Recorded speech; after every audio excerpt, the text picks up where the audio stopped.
Taylor thing. Oh, I hit it accidentally, so we're live now. There you go. I But did it's hit still fine. live, As so I think it did was you? me that did it. Okay, Yeah. good. It's fine as long as you're still, because I've never tested out what would happen. Is I know when there's double hosts. If I were to drop, I know that it goes to you, but I don't know what happens if there's a guest. Not that I want to try it out, but Zoom was always nice because it would just drop to the next person. So Right. I'll let everybody know that we're out there. See what's Ready to going rock. on. Mm-hmm. Ready to roll, that good stuff. Let's see here. But yeah. Just the two of us. Mm-hmm. How's your day today? Is good. Actually, not too busy, so that's a good thing. I'm happy about that. It's always good when work's not busy. So, Pew Boy, yeah, Fanboy Clay, perfect cast for you to join. So, shake my head, sir. We're gonna kick you out of this chat. Put you in timeout. Yeah, their review was good. It was Katie it was did not have nice. the hottest take, so they definitely mentioned some things that I didn't think about. I think like whether it was Brent or Chris that brought it up, but they were kind of winning me over on the end credit scene and how it was actually good that it was like syncing like Val from the Marvel shows to the main movies. I feel like that kind of went over my head. Not necessarily over my head. I was just so choked that Valentina was there just blowing her nose over Natasha's grave. I'm like, get this bitch out of here. I agree, but I think I go back and forth because we kind of talked about that. I feel like with Spider-Man Far From Home, we're first movie after Endgame, and it's funny that we get that PowerPoint of all the dead Avengers, but at the same time, like, how do I feel about this? I don't know, but no, they made some good points. So yeah, no, I think in the review I mentioned that I'm still pretty happy we're mixing with the shows and movies because that's just like. It's nice that already it's happening. We don't have to be like, oh, when's it gonna happen? It's ongoing. Wanda's going to the movie, she's going there. I don't know. I'm just waiting for Howard the Duck to get on one of these shows. So, hello, ladies and gentlemen, welcome to the 401st episode of the GeekVerse podcast. Yeah. The long trek to 500 begins, but we will get there with your support and with the people of America and Canada. You and I will change history, and we will go to the moon. That's my JFK. That was pretty good. At least you know. Yeah, it's all honestly. My JFK impersonation is a Conan O'Brien JFK version of JFK. So, I am the Pew. I am hashtag part of the Pew Boys. Travis Snell, and I'm joined by the other half of the Pew Boys. I don't know if we have any other members, just you and me right now. So I guess Dylan would be with us. I think so. Yeah, I figured. Okay. I think Dylan. I think any girls 16 and under would be with us. I think lots of the internet is. I'm glad you're watching Family. Yeah. Do you like Shakespeare? She's really good, Lady Macbeth. Okay, no, I heard that one was really good. I don't like go out of my way to listen or watch Shakespeare or anything. I think I've seen Romeo and Juliet, but that's not really Shakespeare. It's more of like the update one, the guns and everything. Yeah. I hate that fucking movie so much. I cannot stand it. I remember we watched it in English class, and it was like, "Oh, you guys are really gonna like this updated version." It gave me an ulcer. Like I could not stand that movie. We had to watch the full thing. I couldn't do it, and I've still never gone back to try again. Maybe when I'm older. There's a few of them I like. I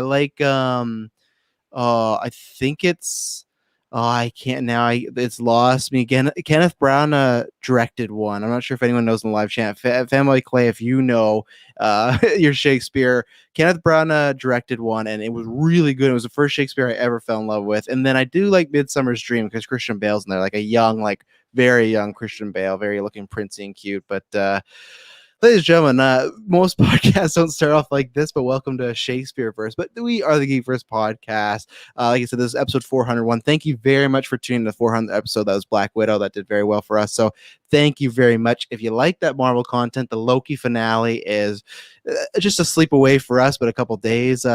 It was hard to follow. I don't know. Justin Zeringer, you have to be a little close. The movie you were wondering was Hamlet. I think he's in it and directing. And Travis got a little frozen, so I am here solo. It was hard to follow. What were you talking about here? There he is. Back? You're back. No idea. Let me close all my windows here. Okay, I'm closing everything. I haven't crashed in a while, so that's pretty good. Anyways, I was saying Justin Yeah. Zwimmer. What was it was hard to follow. Maybe I'm not sure if you're talking about the post credit scenes. Just be clear, but yeah, I think sometimes the Facebook is like a few, like maybe a minute behind or something like that. I remember Carl was in the chat once talking about some stuff, and it was like a little behind. But anyways, so Loki's coming up finale. You can go get ready. We have all the episodes of Loki previously reviewed. We have Loki. Oh, it was hard to follow as far as Romeo and Juliet. Yeah, that could make sense. I'm not gonna fight you on that one. I just found it super obnoxious. Fun soundtrack, but I love that director. I love Great Gatsby. I love Great Gatsby, the Leo one. Oh my I didn't realize goodness. it's the same one, the same director. Yeah. Oh man, so good. So maybe one day we'll retro those movies. And where you can find retrospectives and whatnot is on Patreon. Head over to Patreon right now. You get ad-free, exclusive, early episodes. We're recording some exclusive episodes soon here in this month. There are gonna be some good ones, but we have commentary tracks up there. You get the superhero draft early, a few weeks early still. And then on Patreon soon, you can send in your questions every week to the newscast. And then also, this is not just for you want to join the Patreon, I guess I forget, because it is, what is this, the date this Saturday? Is it like the 17th? I think it is, right? It is the 17th this Saturday.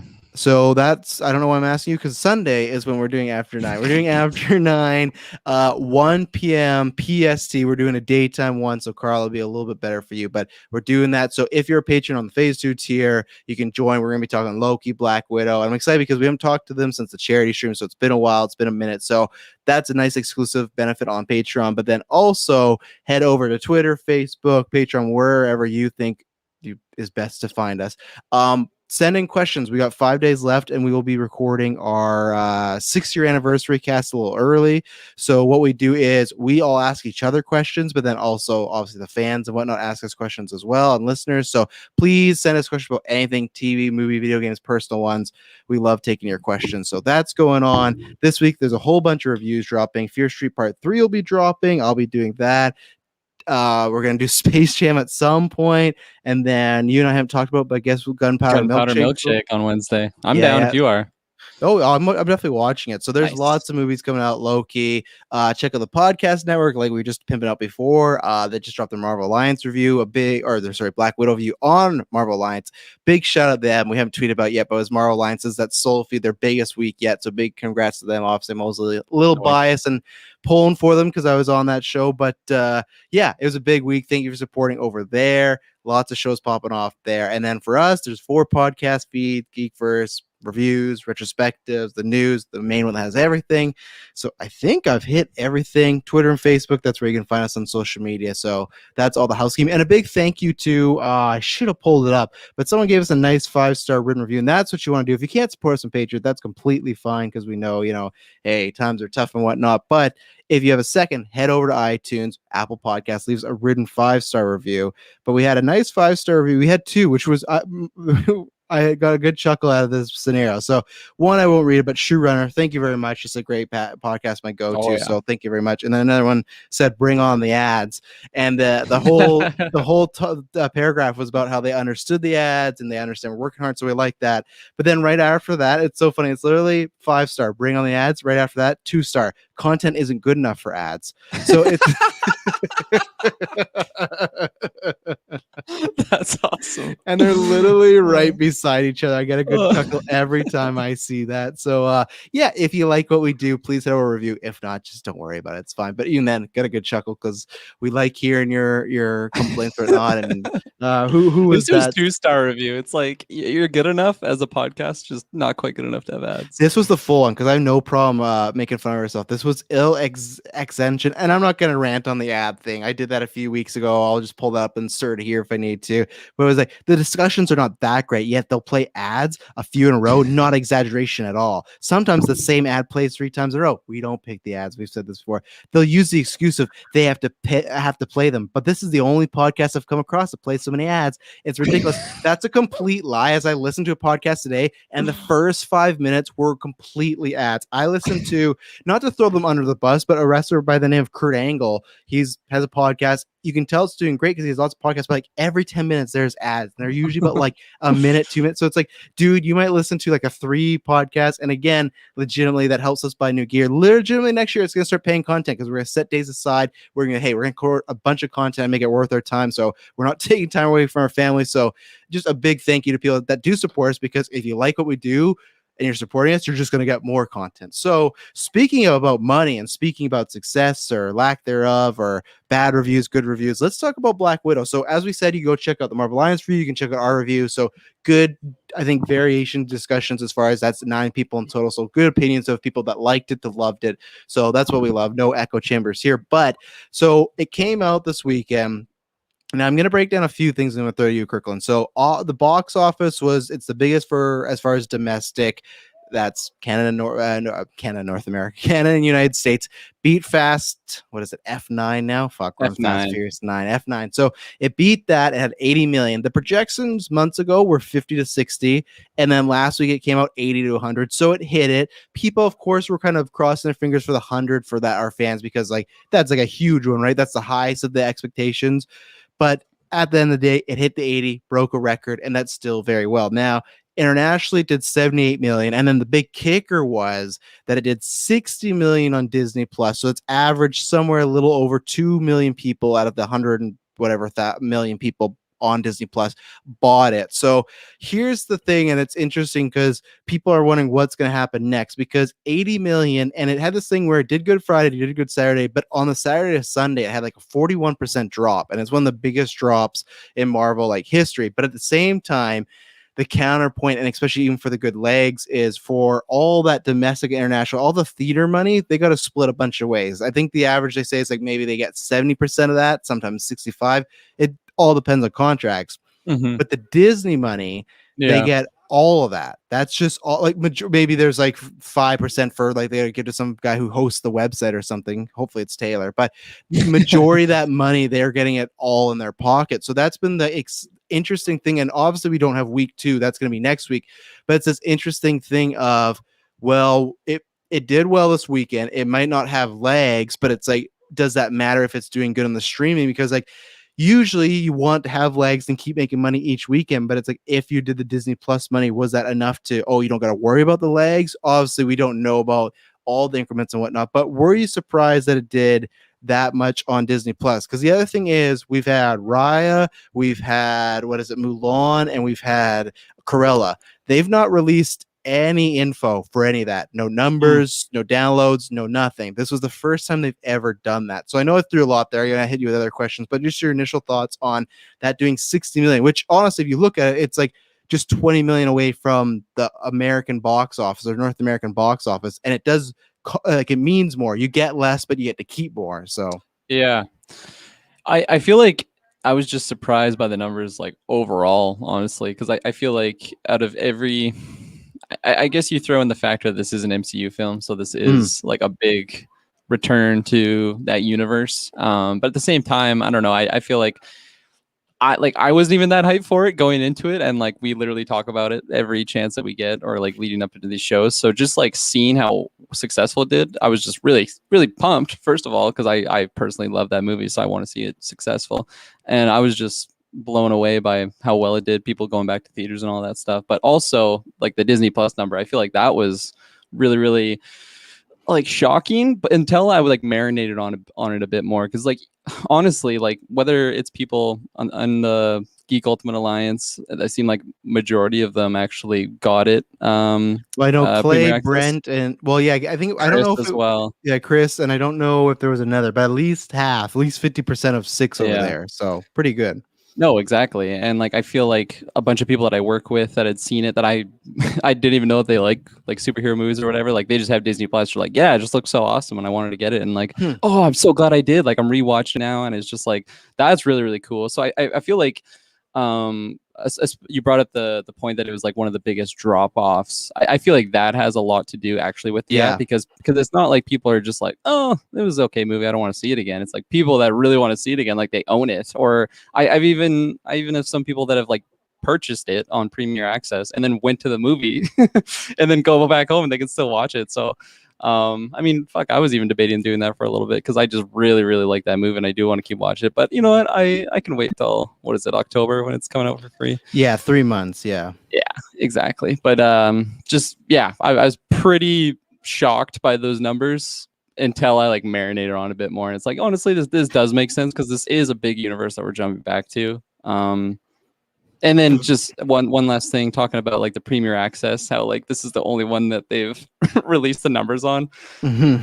They would only do that if they're like proud of those numbers, right? It's not like, okay, these are Mulan's numbers, and we're really happy with this result. Well, and what's interesting in 2 weeks is you have Jungle Cruise, that rock movie. We'll see if we get numbers on that one. Yeah, I'm gonna say we're not gonna get numbers on Jungle Cruise. Well, I was just looking. I guess it's because American, but like, I was trying to find what is the average price, and they say $9.47. I don't know, fucking that. Like, what do you like? For us, it's like I guess because maybe conversion. I guess it's like 12. Like I don't know. Like for the movie?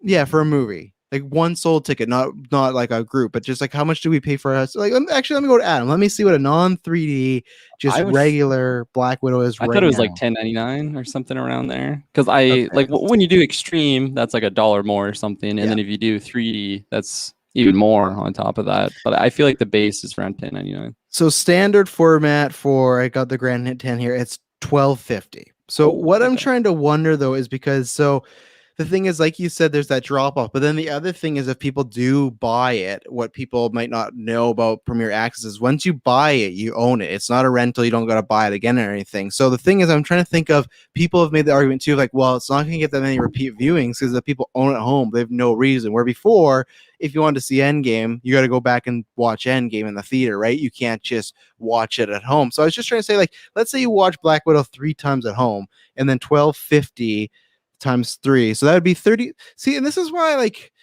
I don't know if I'm still on board because that 3 times. So if you go to see Kirklin Patzer goes to see Black Widow 3 times, just standard $12.50. That's $37.5. So the thing is, Premier Access, well, and they get more from us because the Canadian price, but let's just keep it to the American as far as that's $30 clean. They get that 37.5, but then you also got to think that's like divide, and I'm not going to do the math on air because sometimes the math with it, sometimes I fucking am.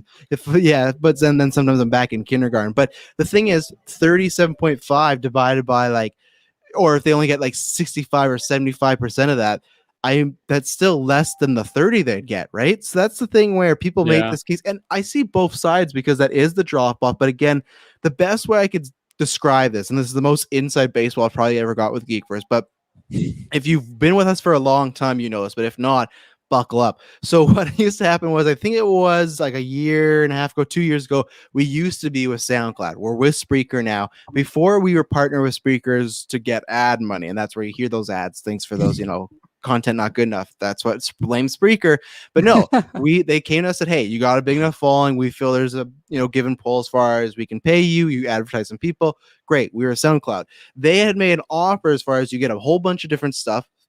Lots of things I'm not going to get into, but you got all these features, and that's how the podcast network was born. And then also, though, you're going to get more cut of the ad revenue. But the problem was with SoundCloud, we had like a big following there. Like we did a lot of, it was Apple and then SoundCloud, because SoundCloud was our podcast host. So we knew that if we jumped over to Spreaker, we were going to lose some people, and we did. I think they'll migrate back, but those first few months, especially, it was like the first few months, and then it was pandemic, so we like really got hit. But the numbers didn't bounce back for a while, and they still haven't bounced back exactly because SoundCloud also has some bots on there too. But when we first started, it was like, wow, we have lost a lot of listenership. But the problem was, or the good thing was, we were starting to make more money from Spreaker because of just the partnership. So that's the way I look at this as far as, and that's why we won't know for the few weeks. And Brent and I had a good conversation. It's like, I wonder in week 2 or week 3 if they're going to release these numbers, right? Because like for the Disney Plus thing, because I agree with him. I feel like most people that get this are going to be the weekend and the week of. I feel like maybe you'll get a few people on the next weekend that missed it, but not 60 million worth, No, I feel just definitely like, not. and that has to do with like hype, and that has to do with like, okay, maybe I was going to buy it. I talked to Kirklin. He really liked it. I'm going to purchase it. So there will be some, but I don't think enough to make a huge dent. So that's where it does come down to this movie. If with Premier Access in the next 2 weekends might have made almost all its money, and it hasn't opened in China yet. They're trying to, I can't remember why it's not open there. So that's a big that's a big market for them. So if they get that there, that's great. But in the majority of markets, they've probably made most of their money, and it's going to look like it comes in lower, but that's the deceiving thing of like, if they're making more money on the back end with the $30, it is worth, like I said, it's the same thing as I made the comparison. Like, we lost listeners by moving the SoundCloud, and eventually people came back, but we lost listeners, but then we started to make more. And I feel like that's kind of the same there, where the box office might seem lower, but if they're making more money, do they care? And it's going to be really interesting the next few weeks to see, like, what does it do box office theater next weekend? You know, is it a huge drop? Because 80 million, no matter what, comic book films usually drop around 50%, 60%. Once they're higher than that, that's not good. But it's going to be interesting to see, because I also feel like there's good word of mouth, but I don't feel it's like, I don't think it's like Civil War, Black Panther level, where I think people really like it, but I don't know if people are telling other people to really go out and see it yet. But at the same time, people may want to see a Marvel movie, so it's going to be interesting to see what happens next weekend. Absolutely. And like, there's like, the actors are still like doing their press tours and all that stuff. I think Florence Pugh is going on another talk show, so like that always has like more waves of viewership, I guess. But like you said, like, the blunt force of that tsunami wave is definitely that first weekend. So I am curious to, once we get not even just all the numbers said and done, just like throughout the next few weeks, and then just compare that to like just the first numbers that came out, and then just see what percentage of like all their money, because it is an interesting, I don't know, stat if they just make all that money in like, well, there's 2 no days. third man, what was right? It? Yeah. Well, yeah, 3 days, yeah. And with the Disney Plus money, yeah, there's no third party, there's no middleman. Exactly. It's just they run it and then they go. And Clay said, I think, or I said it today, that $30 for premium access is less money than 2 movie tickets here in Texas. And that's the thing, where there's some theaters that people just have like really nice ones where the prices are more, or like we have options now, but back in the day when we had to see 3D movies like at opening night, that's like a $15-16 thing right there, you know, and that's for one person. So it's going to be interesting. So now I ask you, as far as this has been the big debate now, I think it's not going to be clear until we get the next few weeks, maybe Jungle Cruise as well. But does this, and let's say, because people brought up, maybe they've already signed some contracts with the, this can't happen, throw those out the window. Let's just say they could change anything they want. Do you think they do this with Shang-Chi and Eternals? Because they right now are saying it's going to go theatrical, and then after 45 days, it could go to Disney Plus. But the thing is, for me, I've seen some people be like, oh, they should wait and see or test the waters. I just feel like if you've made this money that was nearly the opening of the American box office, and you get to keep all this money, this is more, that 60 million is more profitable than that 80 million. In my opinion, I'm not going to say they're fools, but I don't know why they wouldn't, because I feel like you do with Shang-Chi, and let's say it doesn't go well, then you just go, okay, maybe Black Widow is just because MCU came back, maybe they like that character. But I think the option is good, especially if the other option you get more money. Even then, people like, it doesn't cost them anything, I don't think, to put it on the streaming service. So it's like, even if you make a little bit, that's still just clear profit. So do you think with Shang-Chi, do you think we could see that happen, or do you think they're gonna hold off? Well, you didn't want to call them fools. I would call them fools if they didn't do that, because it's just, if you're looking at it from a business point of view, like, you're just not taking this opportunity to take more income. Like, I'm going to be calling them Nintendo here pretty soon. Like, why take Mario All-Stars off when you can literally just have it on there and people can buy it anytime? You know, it's just like Nintendo does these things that I just scratch my head on. And then this is a Nintendo rant, but I had to wedge that in there. So I feel like we'll know more about that like within the next couple of weeks. I feel like it wouldn't be out of the realm of possibility of, like, you know, just 2 weeks go by and they're like, oh yeah, actually Shang-Chi is coming out on Premier Access. However, got a month and a half to decide. Damn, that is actually much sooner than I had in my head. Yeah. And I feel like I say you got a month and a half to decide, but I feel like really by August, you got to start promoting that, you know? So Fanboy Clay says Disney Plus needs to have Premier Access from here on out. I agree with you, just because I feel like, again, there's no loss for them. Here's what people point as the loss is theaters might get mad and not play the movie, which that might be the case. But then I also feel like, what? The number one, like, MC is like the number one, like, money getter, I feel like, in any theater. If you get, like, I don't know. That's my point of view on that. I'm the sub says Shang-Chi maybe, Eternals probably not, but if the money is there, they'll do it. But it's a question, and if you're still in the chat there, subs, why do you think Eternals not Shang-Chi? Because I feel like they're on the same level as notoriety. They're both new characters. They're both lesser known even to comic fans. So I feel like they're pretty equal. Obviously, the conversation has been about like, what about Spider-Man? I think with that being a Sony movie hurts that. I don't think Sony would be down for that because I feel like I said this, me and Clay were talking about this in the chat earlier of GOA, of just like, I don't think Sony and Disney could find a number that they could agree on to let that happen, because I feel like Sony would want a lot more of a percentage and Disney want a lot less. So I feel like that's out of play. But I feel like you just do it. It doesn't cost anything. And even if like, so if you go to the theaters and they say we're not playing it, let's say they do just stomp their foot. I feel bad for the people that want to see it in theaters. And Maddie, I'm incorporating a question in this, a Patreon. That's why I joined Patreon. You can send questions to a newscast. He asks the same thing of like, do you think they'll do this more? He says personally he hopes it's both so people have the options, but he says all these movies he's going to see in theaters. I'm 100% the same way. Maybe, you know, with things with kids, if a kid gets sick, then I got to stay home, or I'm sick, then Premier Access, great. I'll just do that. But if I have my choice, a sitter, everyone's okay, I'm going to do theaters because I love that experience. I thought for a while that before COVID, I was like, I'd be down to see a movie at home. There's some movies, but definitely a year and a half of watching TVs or movies on my TV, which it's still like a 55-inch. I go, I miss the theater. I miss the experience. I love the gasps and portals and stuff like that. I love a packed house. So I'm down for just the option. But here's the thing. My last one, before I throw it back to you, is so let's say a theater puts their foot down. They go, we're not playing Shang-Chi, right? Again, I feel like they're missing out money. But let's say, okay, you don't do that. If there is, let's say Kelowna, all the Kelowna theaters say, hey, we're not playing Shang-Chi, then we're only left with one option and we have to get it from Premier Access. So I feel like you could, theater guy, you could go, okay, Travis is in the middle, or AKA just theater guy.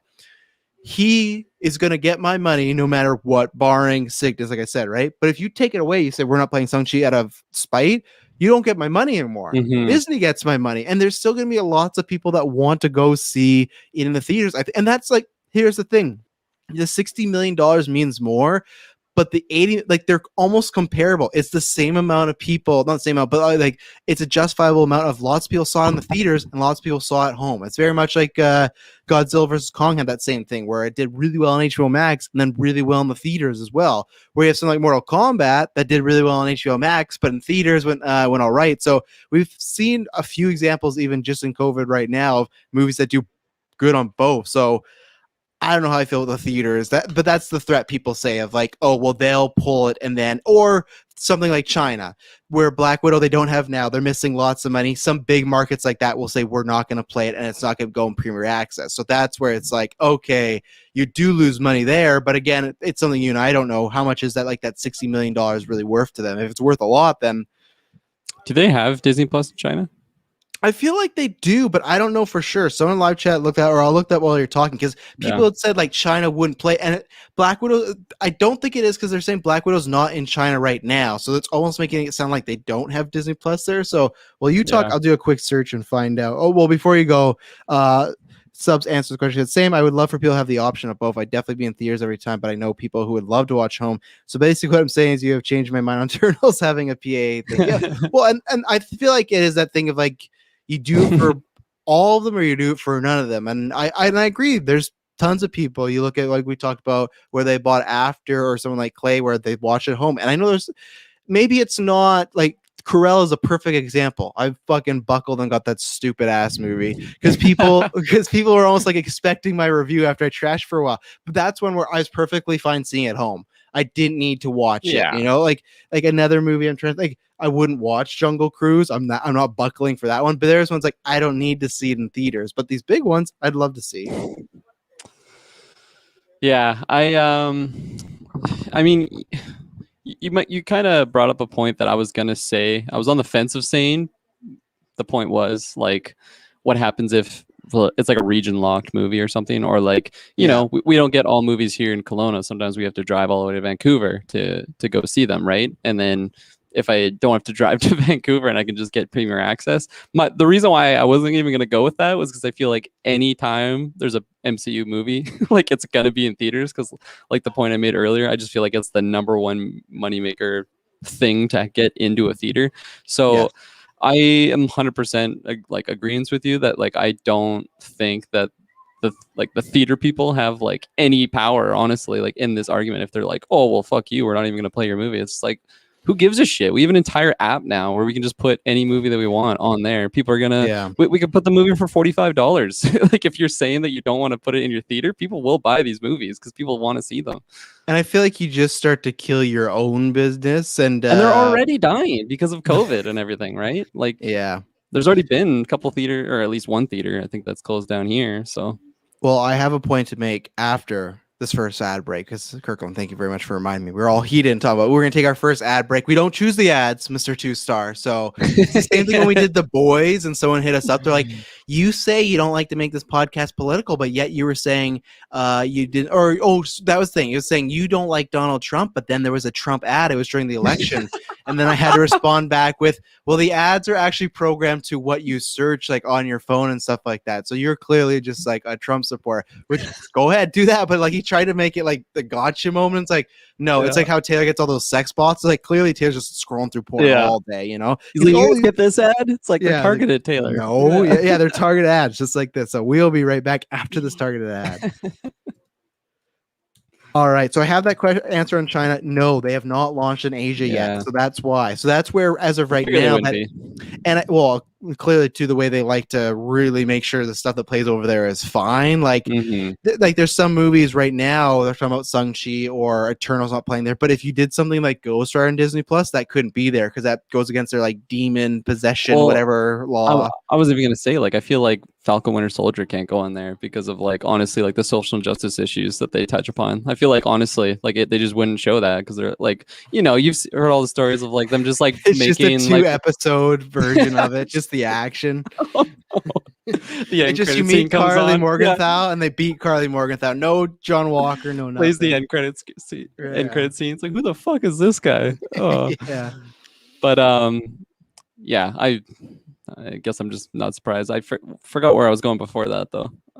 We were talking about theaters putting their foot down and like taking that out and everything. Yeah, like, they don't really have much power there, and just I guess piggybacking on what you said of like, or I guess what Clay brought up too, is just it doesn't make sense for them to not do Premier Access moving forward because it's only really beneficial. Like maybe once the world is like completely COVID free and like it's not a matter of like some people are going to the theaters, like it's just the norm. I don't even know what the time frame on that is, but I feel like maybe that's when you're like, okay, no, all of our movies are actually like non-Premier Access. Like you have to drive to the theater for that and everything. But like, how do you go from putting out movie, especially if they're not even trying to go to the trend, but we're just seeing more movies come out on Premier Access. Like, how do you just start taking that away? I feel like people will just start complaining. It's like, well, this is just, well, you know? And I hate to say this, but that's my big worry for the Americans with HBO Max is you got a whole year of theatrical Suicide Squad, Dune, like all the Godzilla vs. Kong, and then they're like, we're not doing that next year. It's like, I don't know. Well, and that's the thing. And Sub says if Disney Plus released in China, it'd probably a heavily curated version of Star. Yeah, probably. It would be very curated. Like I think there'd be a lot of stuff on there that or a lot of stuff that's not on there. But I feel like, and this is why it's a big topic today, as far as I feel like they're doing Premiere. They thought, okay, we can still probably make more money we can make lots of money in the theaters and let's not piss the theaters off. So let's just do this for now. They'll understand during COVID. But I think when this week, and I don't think Brent was getting annoyed, but at first when I saw the numbers, I was like, I don't know if I believe these numbers. And he's like, it came from a press release. They're not lying about it. But I'm just like, yeah, but it seems so big. And then it literally had to take other scoopers being like, and I was not alone because these scoopers were like, no, these numbers are legit. There's other people because I think it's not that they're lying, but it's the same way when they're like, Loki's the most watched show on Disney Plus. How many people? We don't have those numbers. Oh, how long? We don't have those numbers. It's like how Netflix counts. I think they say every play is 5 minutes of a movie. So it's like, well, that's fucking bullshit. Yeah. And but is Disney Plus the same way? Is it 5 minutes of Loki and that's a play? So that's why for me, my first instinct was like, do I trust these numbers? But then enough people like show me info like, okay, so these numbers are real. And that's why whether they thought it or not, I think at least us as fans in the industry for sure, people were shocked by this number. So I think maybe they thought, okay, let's keep the theaters happy. We'll do premiere access for now and then we'll end it. But I think when this flew up, and like I said, if they're having some sort of meeting right now where they're looking at the success of the theaters and success of Disney Plus, and if it comes down to they made more in Disney Plus, that I won't say it's game over, but that's almost game over for like what they should be doing. And I feel like people, it's tough because like there's such a big argument for a bunch of stuff as far as what they do with China and like do they release stuff like there's rumors that Eternals has a gay couple in it, right? But then like China won't play that movie, right? So yeah, 100%. But the thing is, if you build up Disney Plus enough, you could eventually, you'd be losing of China money for sure, but you can just kind of go, well, fuck China. We're going to do this. If you could make more money and it's coming directly to you, there's no splitting with China or the theatrical, right? So that's where it's like, they might have been on a path, but I feel like this definitely is taking a detour. Will they stay on the path of Premier Access? I don't know, but I also just have to think about, like we tell us all the time, we joke, but Disney is a marketing money machine. And if they see, hey, there's option A and there's option B makes you more money. Sometimes we take them to task for that, but at the end of the day, they want to make more money. So I just don't see if Premier Access is option B and they're making more money, why would they not do that? Like, I won't question the number. I believe it, but I will question them if Shang-Chi's not on Premier Access because it doesn't make sense. Because this is coming from a guy too that honestly thought like being the movie's torrented, everything like that would hurt it. But there's still a good portion of people like my family or my sister that's not going to go through the trouble. They don't know this. They're going to get a bunch of porn from a virus. So they'd rather just pay the $30. And even then, again, if you're two people, to me, the $30 is worth it. That's almost like that's your night out and you have the movie. So I like, how would you feel if Shang-Chi does get closer? And let's say, like I said, no contract, like they didn't say something before. If Shang-Chi were 3 weeks away and it's like, yeah, it's just theaters. Why do you think they would do that right now? Is it just the scare of like the theaters? Like, are they just worried of every theater pulling everything so they lose that 80 million? Because of course the 60 million's more, but they don't want to lose that completely, right? They want some of it. So what would be your interpretation if they said, no, we're not doing that with Shang-Chi? As in not doing Premier Access, right? Yeah. Honestly, like I don't know why they wouldn't. I don't know why they wouldn't, honestly. I'm trying to look at it from just like, okay, let's get people back in the theaters. Let's just get people back into the norm. This is the way they do movies. I feel like that's just a little unrealistic because like just throughout COVID, I feel like just so many things have been changed, or at least like people's outlook on the way to handle certain things, whether it's like working from home or like doing Zoom business meeting calls or just podcasting the way that we're doing right now, or like just digitally streaming movies. I feel like so many people that are just able to adapt and have a streaming access, if we're talking movies, similar to, I mean, exactly what Disney Plus is. Like, I feel like those are the ones that are actually like benefiting in the situation. And like, even when we're outside of COVID, like it's still going to be beneficial to have that option. There's still going to be like, maybe I get my grandma that is just like really, I don't know, maybe she's listening to this podcast. I'm just getting her super amped for Strange, super amped for Eternals or something. She's like, I can't wait to see all those guys. It's my favorite comic book series, whatever. They're as old as you. Yeah. Yeah. And then it's like, oh no, like it's kind of tough for me to go to the theaters or whatever. Or like maybe they actually have super health issues and, you know, everyone's got their second vaccine, but there's still a scare of variants of COVID or something. There's still people that are going to want to just be at home and watch the movies. And that's just money that they would be losing access to. And yeah, like, I feel like we're just hitting that dead horse. Because I guess like the argument was before too, I guess, because I've even made this argument before these other 3 movies that weren't like, they didn't get the numbers.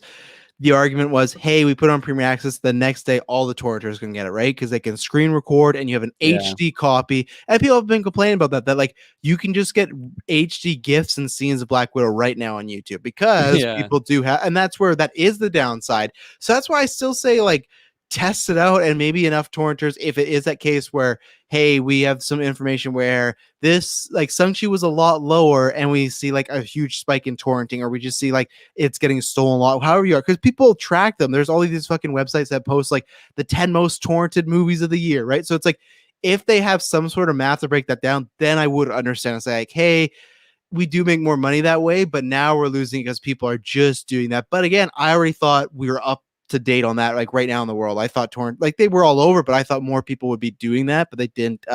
In the subset, if not Premier Access, it would either be numbers are false or contracts preventing it. Yeah, that's where I'd get my tinfoil hat on. I'd be like, hey, are these numbers actually legit then? If you're not doing it, like not even just to try it one more time, because what if they tried it and then we didn't get any Shang-Chi numbers, and you kind of go, okay, maybe it was just a one-off, like maybe it was just because MCU is back, or maybe because people aren't vaccinated still. Like maybe once the theaters are fully back and people are fully healthy, we're all going out. So, but I feel like it's worth a try, and I don't know. We're gonna see. It's gonna be interesting a few weeks. I don't know when the next earnings call is too, but that's, and again too, it's gonna be interesting to see. Like I feel like them.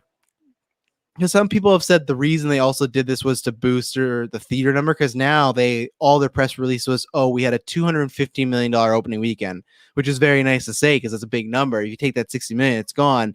So it's like, but do you do that again with Jungle Cruise? Is that to boost it up? Because I feel like the precedent now is, well, you release the numbers once, why wouldn't you again? Because now to me that sets the narrative. If you don't release the numbers, it's failure. We lost the numbers. Yeah, they fell in the bathtub. The Rock was supposed to hold them, and he lost with the gym, and so we'll see. It's good. Let us know whether it's Twitter, the GV Discord. Let us know what your thoughts are. If you're down for that, if you're not, I don't know why. Like I said, I'm just down for the option, because I don't know if I would use it, but even then in the future, it's like, and same thing. Maybe after I would have saw it. Okay, here's an example: Spider-Man: No Way Home. There's a good chance if that movie is whatever I hope it is, that I could literally get home and pay $30 so I could watch it again right now, because I want to see Toby and Andrew and Tom mucking around and all of it. Like that's fun right there. Well, like that, like right there, like could that be a reason like that?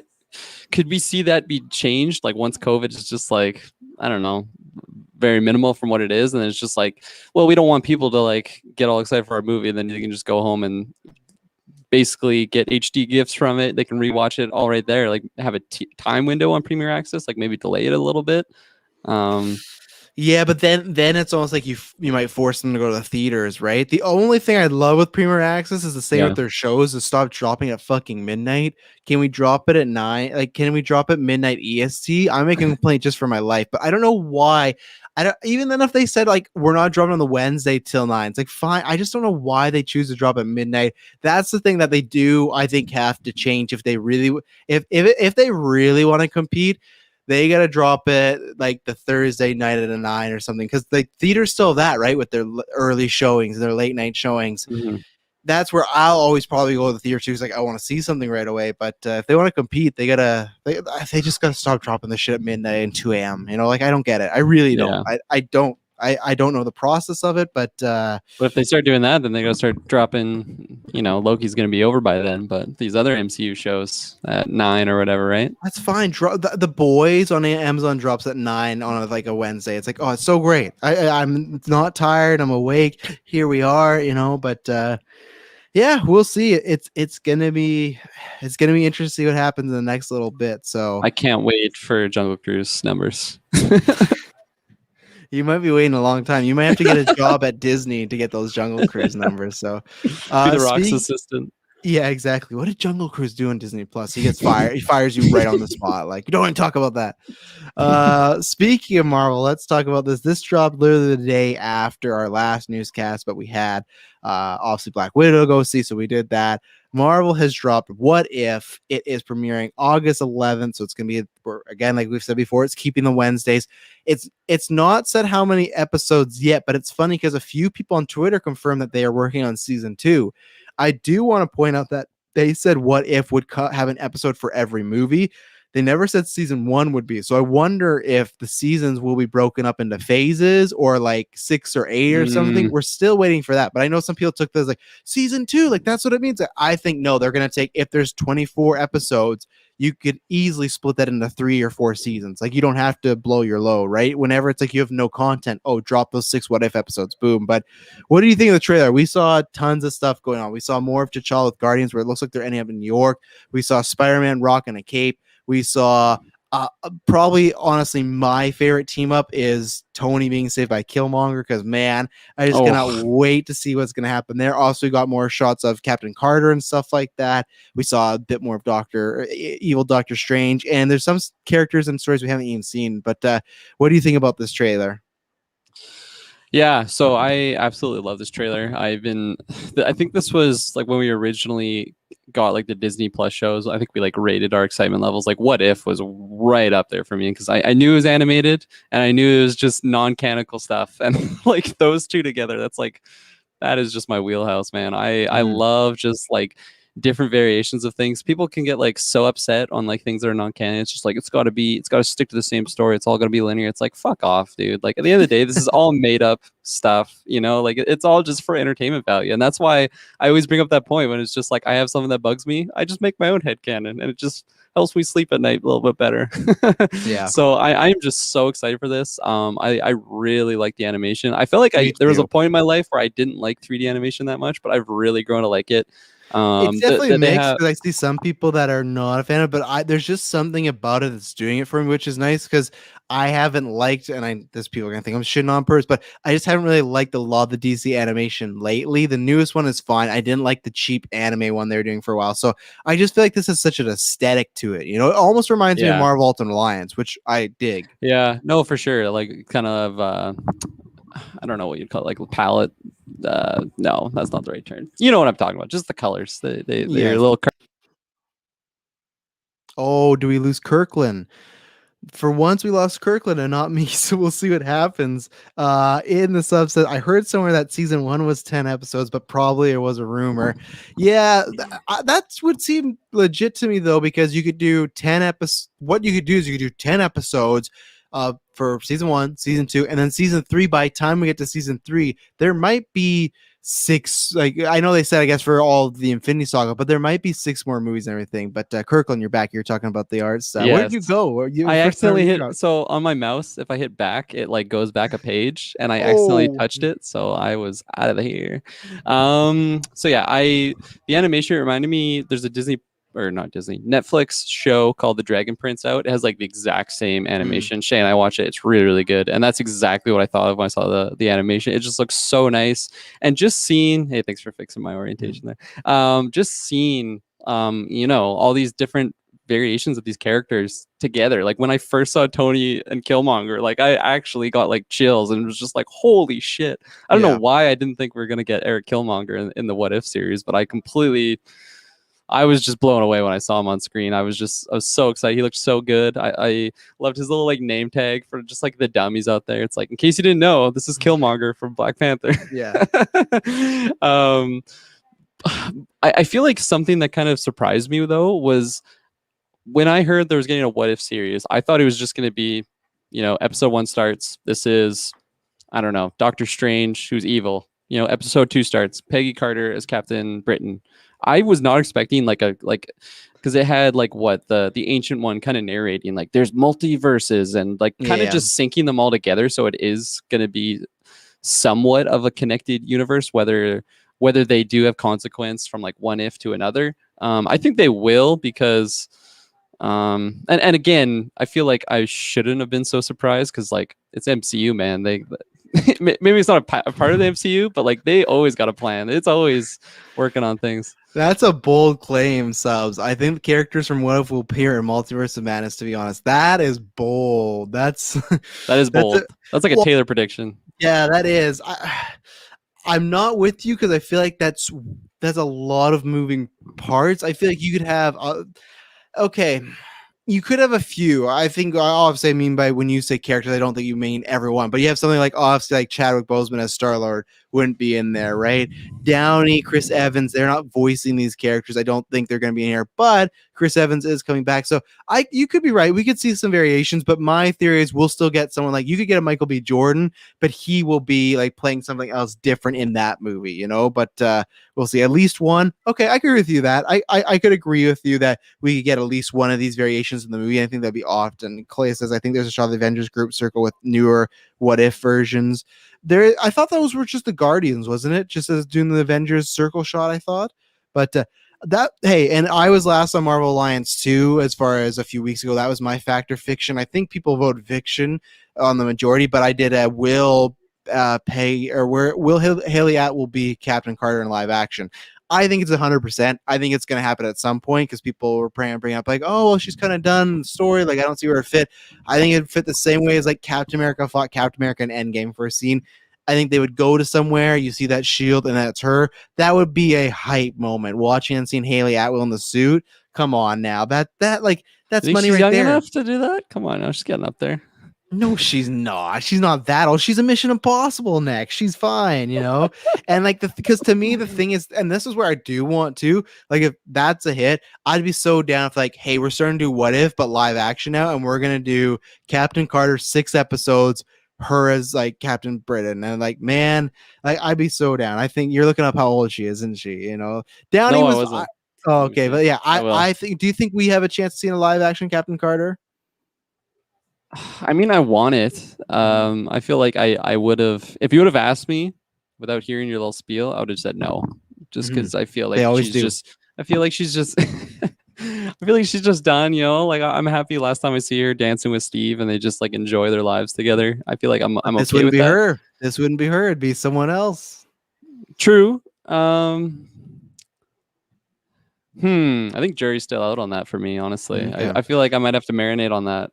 I'm gonna fist pump so hard if it happens in Doctor Strange. I will tip my hat to you. I told you. That's what it feels like. You can totally deal with that. Yeah. So yeah, getting back to the trailer, I've probably watched this trailer like 6-7 times now because I keep like trying to look for more characters. Like there's a shot with Shuri and sorry, what are like the royal guards called from Wakanda? The Dora Milaje. Yeah. So them, it looks like Elsa Bloodstone, like with them. And I'm just so excited to see all these different characters that they might like bring in that are just like new that we haven't seen on screen yet. Cause like you've already mentioned, like this does already look like Ultimate Alliance. I would just want to see more Ultimate Alliance characters in here. And I feel like the more I watch this, the more I just get hyped for it because it's just like the first time I saw this, I didn't realize that was what's the dragon's name? Fin Fang Foom? Yeah, Fin Fang Foom. Like I've never seen that character anywhere other than Ultimate Alliance. So when I saw him on there, I'm like, holy shit, this is just so exciting. And yeah, it's such a good trailer and it's just got me so hyped. And again, just like talking to people at work about it that aren't really into comic book stuff or just movies in general, they're just like, oh, do you see that What If trailer? Like it just looks so wild. Oh yeah. So just different, right? Like something original. Well, I think the good thing for this What If thing is anyone can jump in. If you're if you're scared about all the shows, or like I said, I've heard people say before, like, oh, Yelena's already going to Hawkeye, like they're crossing over the TV shows and movies. It's like, one, I've never understood that argument because I feel like they will hand feed you and explain who these characters are. Two, that's been the MCU for fucking like almost 10 years now. Like they've been connected. So when people are like, they're gonna do the TV shows, I gotta watch all these shows, it's like, yeah, well, get out of here. And then it's just such a weird, it's just people complaining for the sake of complaining. It's like, yeah, fine, don't watch them, it's like, but that's what they've done the whole time. But like I said, with 3, it's just like, this is easy. You could watch one episode, they'll probably be one and dones. I'm like you, where I literally just thought it would be like what you said with like, oh, the Captain Carter one, that makes sense. Like, what if Peggy Carter was, the Captain America character? Okay, easy enough. Same thing, evil Doctor Strange, like, okay, fine. But once it was like what happened when Killmonger met Tony Stark? It's like, oh, that's crazy. And I think my first inkling was months ago when we saw the T'Challa Star-Lord, because that was the first like, this doesn't make any sense at all, but I'm here for it. And we've talked about before, like those Funko Pops, like his purple aesthetic is just looking so good. And as it's been confirmed, this is gonna be his final performance. He recorded his line, so it's gonna be sad, but it's great that we still get one thing. But the second we got that one, I was like, okay, we could really do anything. And that's what makes me say is I feel like there's still lots in this trailer they haven't shown. And that's what I cannot wait for. And these episodes are going to be great. You guys are going to miss the first 2. So I'll be reviewing them my lonesome, but you guys will have to catch up when you get back because comes August 11th and you guys will be over yonder. So I'll be holding it down. We're going to talk about What If Together fans. And I hope Ghost Rider debuts and Taylor gets all pissed, the first episode. Yeah. Can you imagine? Yeah. He'd be so choked. It's not just evil Doctor Strange. Let's see. In the Avengers group shot, it's not only the Guardian, Star-Lord, T'Challa, Gamora with gold armor, and with Party Thor. Okay, I missed Party Thor. I saw Gamora, so I just thought it was like, oh, for some reason they helped New York instead of the Avengers. So yeah, Thanos ones are gonna be cool. There's been some rumors about some Black Widow ones, and I think they even showed in that trailer. Well, no, he's on the poster. Ultron is, and I think one of the rumored ones is a What If Ultron won, and that's gonna be fun. I think there's tons, and plus shout out Howard the Duck's in this. I don't know where he's gonna be. He made the Guardians episode, but they need to use Howard the Duck more in these movies or TV shows. You know, we've only seen him twice in the MCU. Like, call Seth Green, get him in here. Let's get some more Howard the Duck. You know, not like all we have is that movie. We got to start. We got to change our ways. We gotta forget about that. Yeah, go check out our Marvel retrospective. We have reviewed Howard the Duck, and it was something else. So, anything else on What If? I mean, we even saw Ego in there. That's wild. Kurt Russell on live action. Yeah. No, I'm just over the moon with excitement. I'm sad I'm missing the first 2 episodes, but life finds a way to get in the way. Yeah, finds a way. Yeah. Hey, I might be missing Shang-Chi, so you guys might get revenge on me there. So we'll access maybe in the hospital. There you go. I will definitely. Yeah, if the baby comes not in the hospital, I can wait. But I will once we get home. Be like, oh, you want to watch Shang-Chi, and we'll be there. Oh man, here's I forgot to say. So here's everyone got a scoop. If you're listening, we haven't actually publicly announced that, so I might have to edit this out. So I'm not doing anything in September. Shang-Chi though. But anyway, so we're gonna take our second ad break, and then we're gonna talk about some Star Wars rumors that I'm very interested to hear Kirklin's thoughts on. So we'll be right back.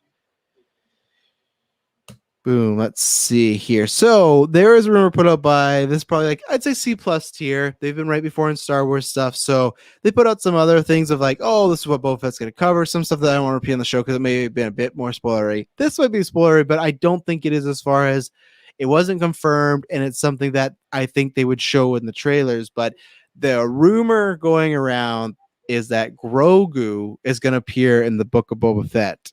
And not like a flashback or anything like that. Somehow him and Mando are going to link up with Boba Fett. If this is true, how do you feel about this? Just because I felt like when I read this story, I felt like us on the finale of that, like he needs to go away for at least a little bit for us to really feel that loss, to feel like a big moment. At least for myself, will be pretty, and I don't, like it's all about how they do it, right? So we'll see. But I'll be pretty disappointed if he's in this show. I'd already be disappointed if he was in Mando season 3, but still, maybe at the end of the season, fine. But I still think you need one whole season break. If he's already back in Book of Boba Fett, I don't know how I feel about that, because I feel like it kind of lessens him leaving at the end of season 2, unless there's a huge time jump that we don't know about. Yeah, that is an interesting rumor. He's teenage Grogu, you know? he's just like playing his Game Boy, like Groot. I never want to judge anything before I see it, because anything can happen. They could do it in a glorious way, but you definitely brought up some good points where it's just, it takes away some of that consequence. It's the same thing if we get just like Gamora back like right away. It's been years since she died in Infinity War, but at the same time, like if it is that same Gamora, I don't know. I guess there's always the possibility it's the other Gamora. Well, we're getting the variant, remember? Yeah, with her, yeah. Right. But Star Wars doesn't have variants. We're getting the Grogu, you know? Yeah, so we're getting the Grogu. You're torn. I can feel it. I'm very torn, because Kylo Ren on the drawbridge of like, I want to be free of this pain, and then he I know what I have to do, but I don't think I have the strength to do it. Yeah. I have to talk badly about Disney, but I don't know if they'll allow it. Because like a part of me obviously wants to see Grogu on screen. Like I loved him in Mandalorian. Everybody loves him. Like if you're trying to just sell more toys, like let's just get Grogu wearing different outfits or something. Everyone's gonna be buying that shit. So if he shows up wearing, I don't know, a different shawl or something in Book of Boba, there you go. Mini lightsaber. So how would you rate this rumor? C+ tier. C+ tier? I think it's happening. I always, and this is always kind of a joke in GUA, because people like, he has had some stuff wrong before, but it comes from a guy who's been like kind of like a DCU hater, and some people just don't like him in general. he has like a good enough track record that I think it's gonna happen. I do think Yeah. it is, and that's where I'm bracing myself for it. Like I said, there could be a time jump, and maybe I just feel like so. Two things. Sub says as long as he's with Sebastian Stan Skywalker, I'll allow it. Yes, please, no more fucking creepy Mark Hamill Luke Skywalker CGI. It's gone better, but I don't care what people say. That was bad. I don't want it. I do not need him in multiple things. It was great for a moment. Let's move past it. And then Clay said, it's a service element now. You need him. And Clay, you're 100% right. It's the same way when we talk about a few weeks ago, like the Zendaya being listed as the voice cast, right?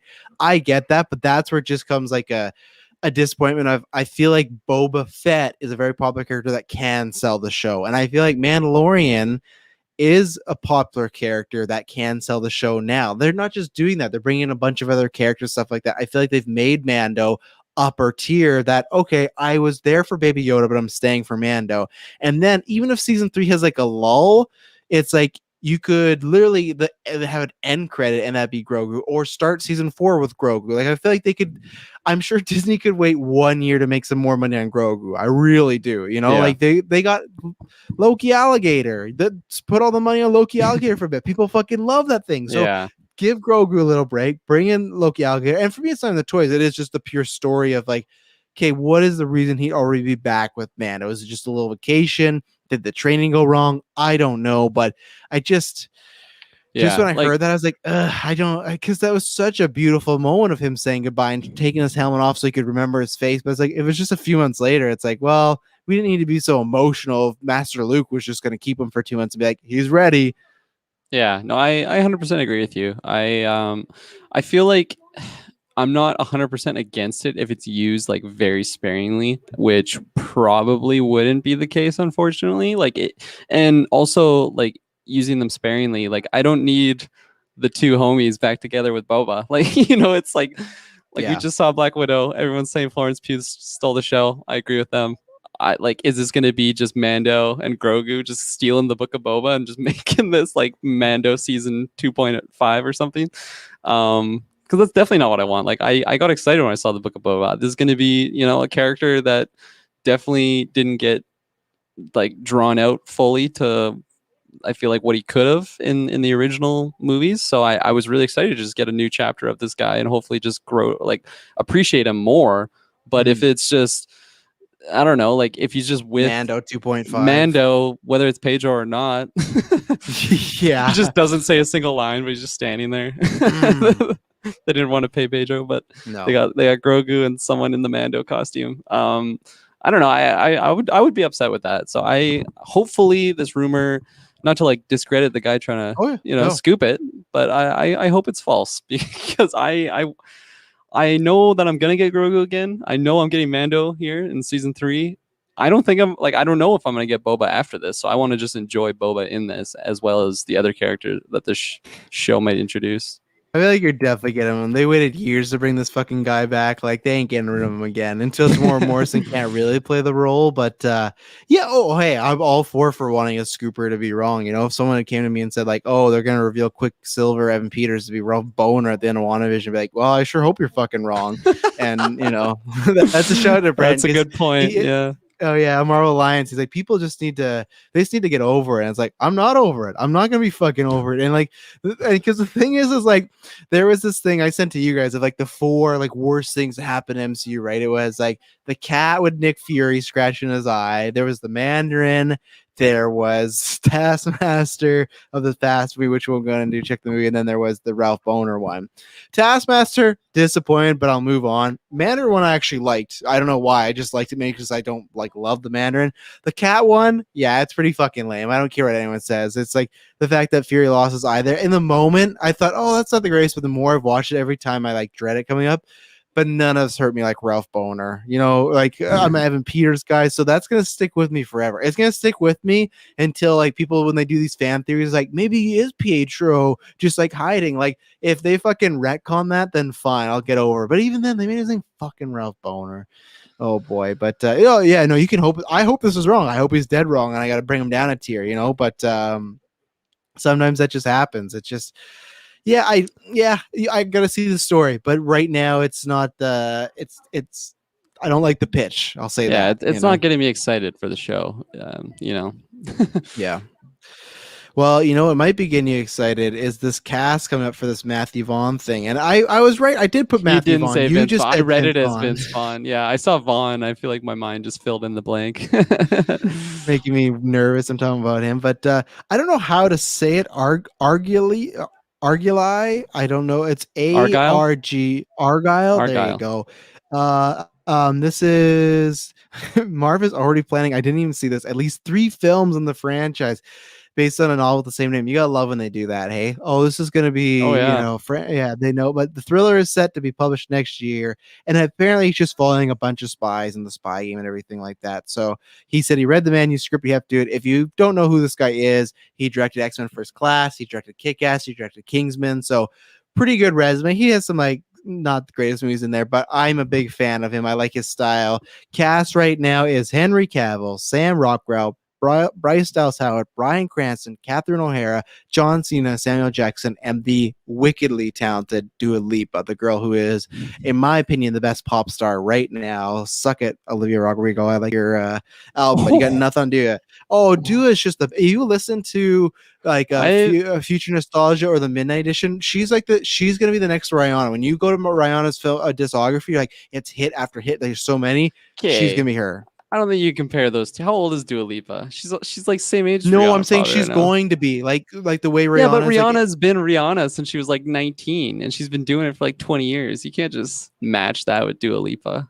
She just doesn't have the time frame for that. No, but my point is when Dua Lipa reaches Rihanna's age, it'll be the same thing. When you look like pull up Spotify and look at Rihanna and look at how many hits she has. Just I know. Album. I do that. I'm saying when Dua Lipa gets to that age, she'll have that same resume where she'll have just like song after song. That's what I'm saying. I don't know where you're misconstruing this, but that's a good word that you just used there. I don't know if she's 25. Like and she's only 25. Yeah, she's young, man. Okay. I thought she's not as old. She's not as young as me. I'm only 19. She's my age.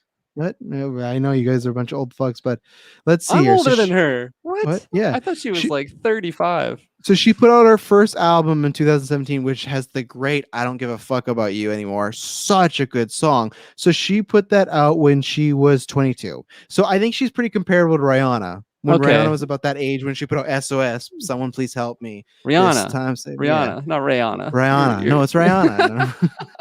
Okay, well, you blew my mind. I feel like maybe I just heard Dua Lipa and I just heard I will an older say woman's voice because it's more mature, which means powerful. I'm not trying to discredit her. Oh yeah, no, and I say this in the nicest way possible. This is for men and women. There's some people that look like they're young, but then there's some people that just look like a woman or a man.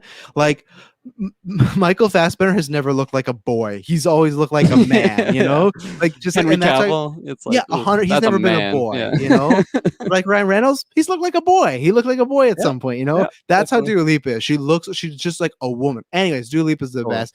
Is she gonna be great in this? I don't know. I hope we get the Gaga route. T Swift can't be dethroned. So I love T Swift, but how do you feel about this? I feel like you shit on T Swift in the past. I feel like I've played T Swift. You're like, gross. Turn this off. If it's a country stuff, yeah. No, I don't like the country stuff. Oh yeah, so no, I like T Swift. Mainstream. No, I listened last album. I love. Oh, what was that last one where she's playing the piano in the water and she did it with that singer guy? I'll pull it up. But no, I like her. I could make a case for that album, Lover, of being her best album. Even better than I might back you. There you go. Might have to do a sideshow here.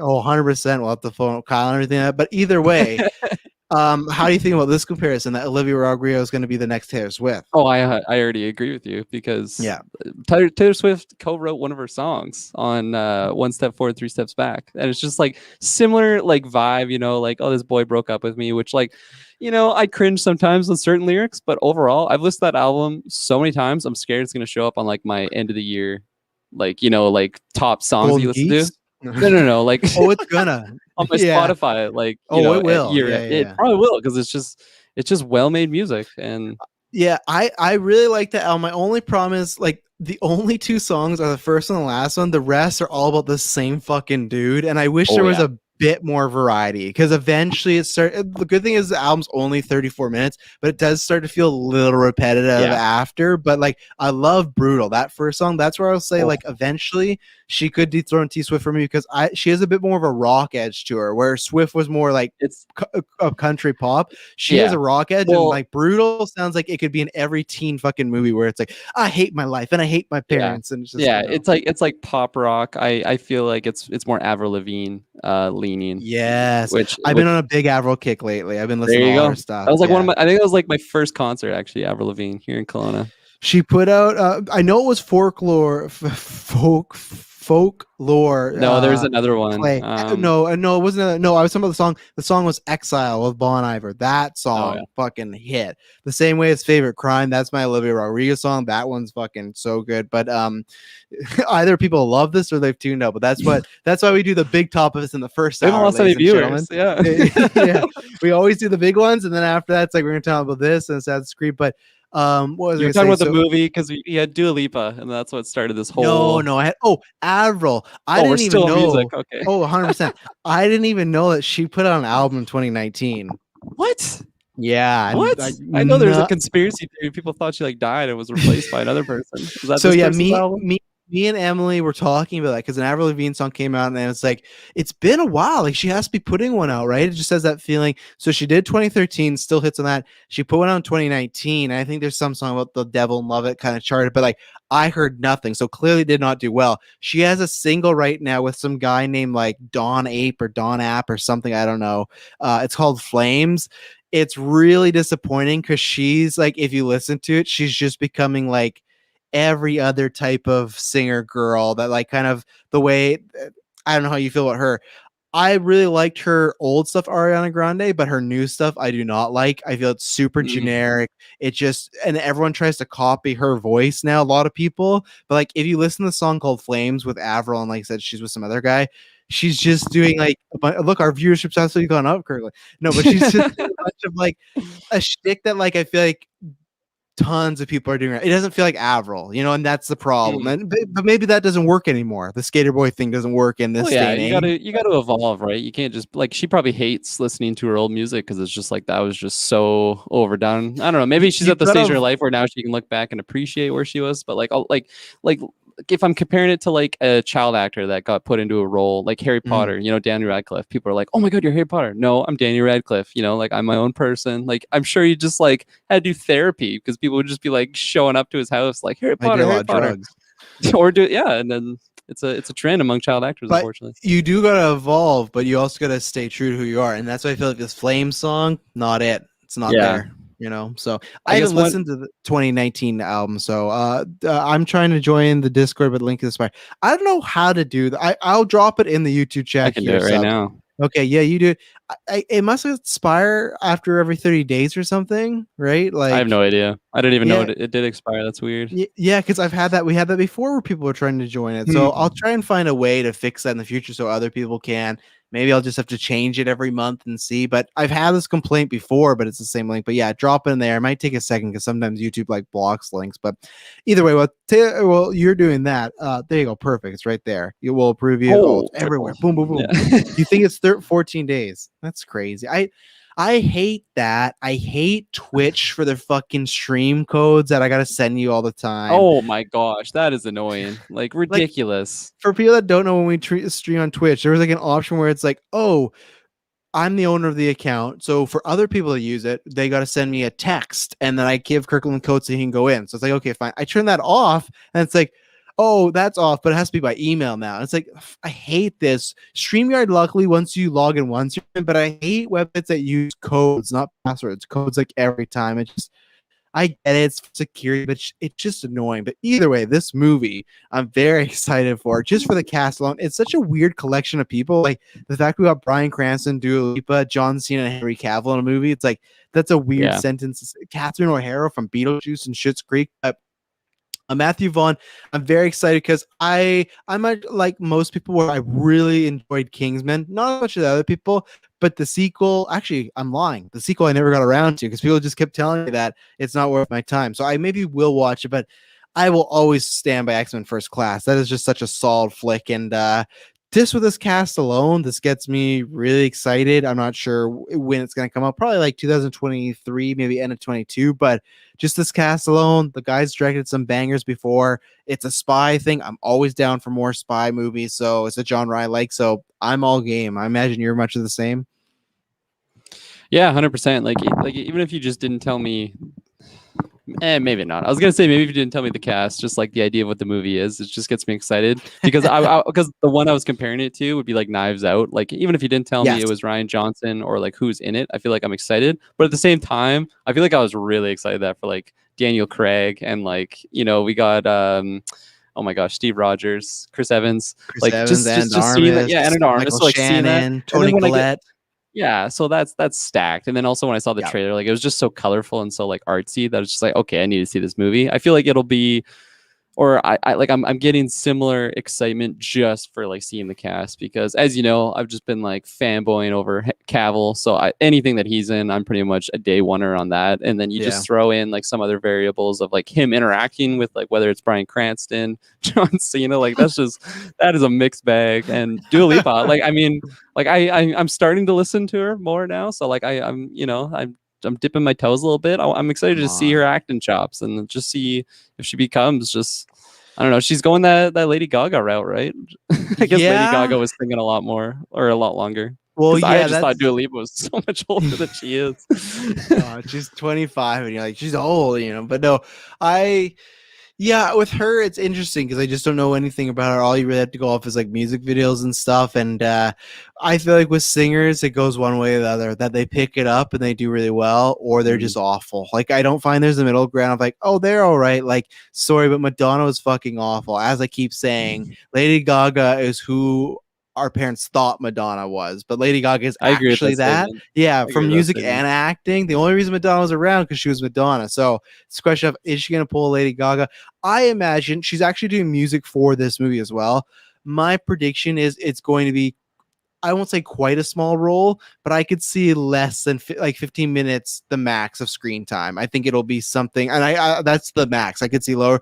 I could see her playing if there was a Money Penny type of character, something like that, or an agent who gets killed on a job, like something that's gets the fan base in. She's already doing music, so she's getting paid for that. So I almost wonder if it's like they got her for music first, and then it was like, hey, do you want to, like, let's have some fun? You want to do this? So it's like, I think it'll be something small and go from there. Because I saw a lot of people crapping on it, but it's like, I would understand the director, but Anthony Vaughn, like, if you look at his filmography, he's not like I don't think he's going to go for just like, oh, let's put in a pop star to make it cool and stuff. It's like, no, he knows what he's doing. So I'm very excited. I can't wait. Whenever this movie comes out, I'm sure we'll be reviewing this. And I think, 100%. And I'm excited for that trailer to see what type of tone. Is it more comedic? Is it dead serious? What the deal is? Like Bryce Dallas Howard, I like. She's not in enough stuff. So it's like, cool. Like I'm excited for all this. So 1,000%.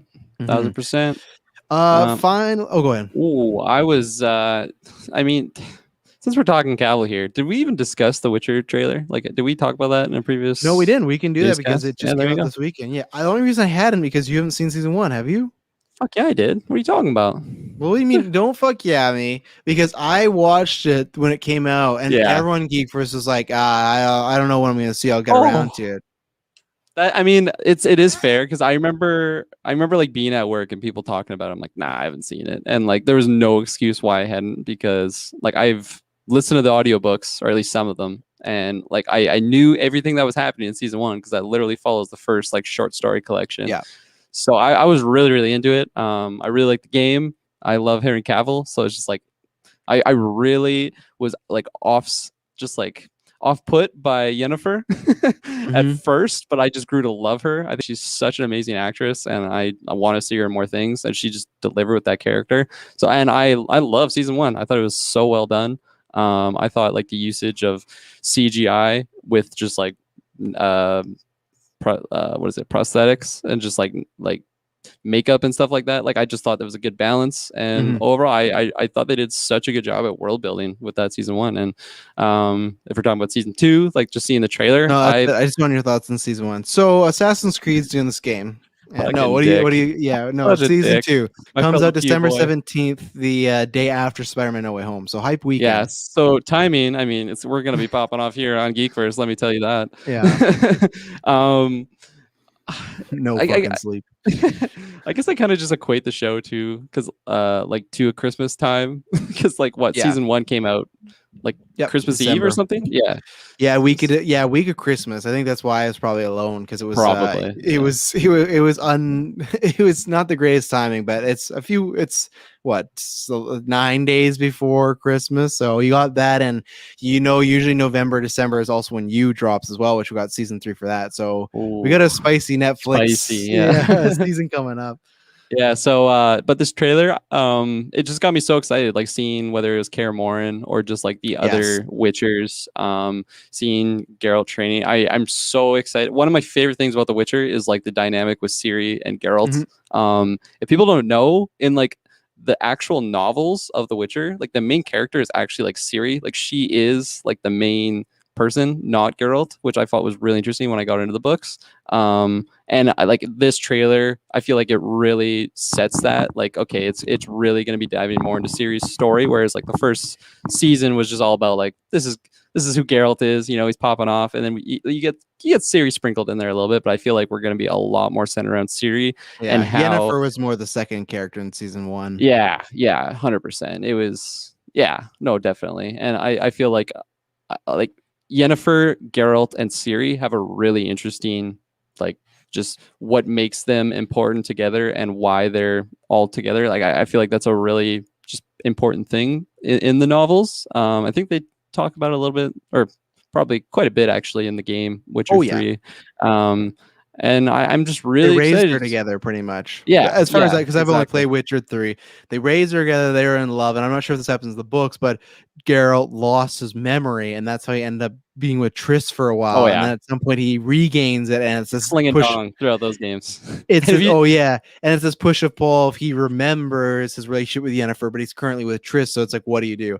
And you would think, why would you do that? Because I have a redheaded, fiance. It's just that the Yennefer dynamic and the sexual tension there is great. I do hope, because Triss was in season 1, but she's very minor, so I do hope they kind of. I don't know. Do you know if that happens in the books, the whole memory wipe thing, or is that just a game one? There's like 5 books. I think I'm only like on the first one, or because there's like a collection of short stories which I've done, and then it's like the main like stories that go in sequential order, whereas like the short stories just kind of bounce around, which is kind of what season 1 did. But no, I think it is honestly like that same route, because there's also a book called The Lady of the Lake, which is basically the events of Witcher 3, like the game. So there's definitely some crossover there. But no, I'm 100% with you. My lady's reddish head. I'm still going Yennefer. Like, come on, like that, you can't beat that tension on screen. Like, it's just so good, and I love the way that they did that in season 1. And I'm excited to see it more in season 2, because if we're talking about Ciri and Geralt, like those two, like their destinies are literally just intertwined. But like Yennefer and Geralt, I feel like they're destined to be together, but at the same time they're destined to just not be together. So it's just such an interesting love dynamic, and I love all the actors in this show. Jess Gear, I was definitely thrown off originally just because I really loved like Dandelion, like in the games and the books, that's his name. So they call him Jeskier, which is basically the exact same character. But I think just like the look threw me off originally of him and like who the actor was. But I just fell in love with him, whether it was his songs. In this, we get like a quick little snapshot of him just rocking the house. I'm just so excited to get another Witcher song just stuck in everyone's head. Toss a coin to your Witcher, new version of that or something. And overall, I'm super, super excited. I thought it was such a good trailer. And yeah, I guess I'll hear your thoughts before I say the other Witcher news. Yeah, I was just trying to see if they are spin-offs of the original book series, but follow the characters who are known. I was just trying to see if he did lose his memory. It seems foggy because some people list that it might have happened in the book, but it seems like it's a bit more prominent in the games and whatnot. So I'll have to look more into it. I'm not sure if anyone's let me know. But just because I'm wondering, that will obviously be, if that happens, that's a kind of a big story point. But yeah, I absolutely love the show. Like, same thing as you, like seeing, what is it, Karamori? Is that how you say it? Kaer Morhen. Yeah. When I heard that, even though I can't say it, but I was watching the subtitles, so I saw it, and I've seen that so many times in Witcher 3. That got me hyped. That was like a Helm sleep, like, oh, we're here now. And even the setup of like, it has that like round setting, and it's just like the walls are above and where the training's gonna happen. You have the inside where people are just hanging out. So yeah, I love season 1. I'm very excited to see what they do this year, because season 1 they had the fun gimmick of the 2 timelines, right? Of that they tried to make it for a while, seemed like it was the same timeline, but one was in the past, one was in the future. So they've said it's not going to be like this that year. So or it's not going to be like this from season 1. So I don't think they'll hurt the show. It's just going to be different. But yeah, all the characters are coming back. Like, we didn't think Yennefer was dead. Like, there's like that wasn't going to happen. So, but like I said, I think there's certain things, like, even though I'm a Yennefer guy, would like to see the Triss dynamic brought a bit. But the biggest dynamic that I'm most excited for, yeah, is Ciri and him, because it is just like this medieval master and apprentice sort of deal, you know, as far as like he has to train her, and you know, that's a good thing. They're talking about destiny, and you know, what if this destiny leads to something bad and stuff. So all good stuff. As I said in that review, you go back, it's somewhere. That's the series that convinced me that I want the majority of video game stuff to be TV shows, not movies anymore. Because I feel like that was the perfect blend of, you had like that, and that's why I loved Mandalorian season 2, because I feel like it was more like that, where Witcher 1 was, it had the main story, but then every once in a while you'd have a side quest, whether it be within an episode or a whole episode, and you didn't feel like you lost anything because it's a TV show. You know, oh, you got another hour left, or another 3 hours left. Where you can't do that in movies. You know, you can try to like make tributes or Easter eggs, but you really can't. So Henry Cavill's great. That's the show that convinced me as well that he should be Wolverine. I don't know if it'll happen, but he's just, they could be different characters, but he just plays that so well. And I think a lot of people weren't thinking he was going to go that route. I think they maybe thought he's too pretty or just too boyish to play that. And obviously we talk about he's a man, but like he's a man, but maybe just like the charm, like maybe it's like, oh, when he has to get serious and like an asshole, can he really do that? It's like, oh yeah, he can do that tenfold. So yeah, I think the dynamic between Ciri and Geralt is going to be like, much like the games, is going to be really good in this. I'm excited to see, especially because that finale was a pretty big one with the big war going on and stuff. So I think there's tons to cover there, and I can't wait. I think it'll be great. If it's the same team as the last team, I expect it to be the same quality. 100%. No, I 100% agree with you. I'm super excited. The other Witcher thing I was going to bring up is just that Witcher anime, which has a date of August 23rd, I think. Is it like the Night of the Wolf or something? Yeah, the Nightmare of the Wolf. So I feel like for some reason, like maybe we talked about this in the past, but I just like completely forgot about it. So when I saw that one like snapshot, it almost looks like he's in front of, if it's not Kaer Morhen, just like a city or something, some sort of citadel. Oh my gosh. And again, like I'm just such like riding that Witcher high, where it's just I'm really interested in the lore and the world of this. So just getting more of that. And I'm so glad that Netflix, like, yeah, they have the rights to like that show that they have with you know, Henry Cavill, but like just expanding on that and doing different things. Kind of like whether it's like Disney doing like What If series, like this isn't going to be like that, but just different types of that product. Like I'm excited to dive more into it, because it is a really, really interesting world that I mean, if it wasn't for the games, I feel like no one would even really know about The Witcher, because it's originally like a Polish book, I think. Like it's like I you know, it later got translated to English, I think, and it's just such a unique world that takes like real like folklore from that part of the world and just like blends it with just fantasy. And it's just awesome. It's just awesome. And I'm really excited for the show as well as this animated series. I'm not sure if we'll do a review for it. Maybe if we I mean, the animated show a series, or is it a movie? Oh, you're right. It is a movie. Okay. Yeah, because I think they're also, I might be wrong too, but I think they're either doing an animated series or an animated prequel. They're doing a prequel, and maybe this is it, but I felt like they were doing an animated prequel on the side too. They're all into The Witcher. So yeah, it's possible. I mean, I'll probably definitely check it out because of my love for The Witcher. So, and I'm a very, I won't say casual Witcher fan, but kind of casual fan, but it's just a world I like. I love medieval. I love Game of Thrones. I love Lord of the Rings. So I'm always down for that universe. I won't be checking out many, if not any, of the Game of Thrones spinoffs. Those just don't really interest me after the way the show ended. I just kind of, yeah, that's kind of bad taste in my mouth. I don't need to do that again. So Witcher fills that void nicely. So we'll see. We'll see what's going on around that time. But, let's take our last ad break, and then we'll talk about our last topic here about talking something. It's not really medieval, but it could be a mess. So we'll see.